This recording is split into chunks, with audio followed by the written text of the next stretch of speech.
Okay, a great exercise for you to do to strengthen up what is known as your core is the plank.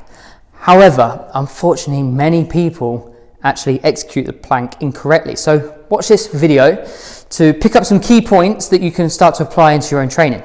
So when we look at the plank, we've got some options. If you are a beginner watching this video, I would like you to do what is known as a half plank, which is when your knees are one of your main foundations on the floor. So as you can see from Dan's setup position here, you might not be able to see from the camera angle, but his knees or his feet are around about shoulder width apart. So his knees are into the floor, he's raised his hips up, and has his elbows directly underneath his shoulders. Now, what we've got to look at here is that we've got the ear, the shoulder, the hip in a pretty much straight line, and it slightly goes off angle as it goes into the knee. That's because we've got a really good amount of recruitment in the abdominals. What we don't want to see here is those hips dropping and an excessive curvature of the lower back, which could then cause a little bit of pain in that lumbar region.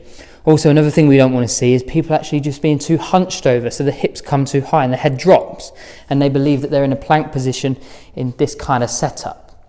So if you are a beginner, like I said, watching this video, you are looking to have your shoulders directly underneath your elbows, your elbows directly underneath your shoulders, a straight line between your ear, your shoulder and your hip, and then a slight differentiation of the angle as it goes down into your knees, and have all the pressure in your anterior core. You're not looking to have any pressure in the lower back.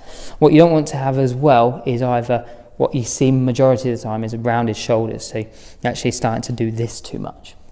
So relax your shoulder blades, let your chest fall through and hold that. Okay, so you're looking at your fingertips pretty much, or at least at your wrist. And then if you are maybe an intermediate gym user or exerciser or a advanced exerciser, you want to make sure that you go into a full plank. So as you can see, Dan's got his toes directly underneath, and he digs them into the floor as one of his main points of contact. Now, much like the half plank, this time we make sure that that straight line from his ear, his shoulder, his hip, his knees and his ankles is a lovely straight line throughout. We're making sure that the abs are nice and tight, there's no excessive curvature in the lumbar region, and his head's not down. So these are common errors that we see. We see the head drop when we start to get tired. We don't want that. We want the head to remain neutral with the rest of the body. We see the hip drop. And when we see the hips drop, we see an excessive curvature in the lower back. We don't want that either.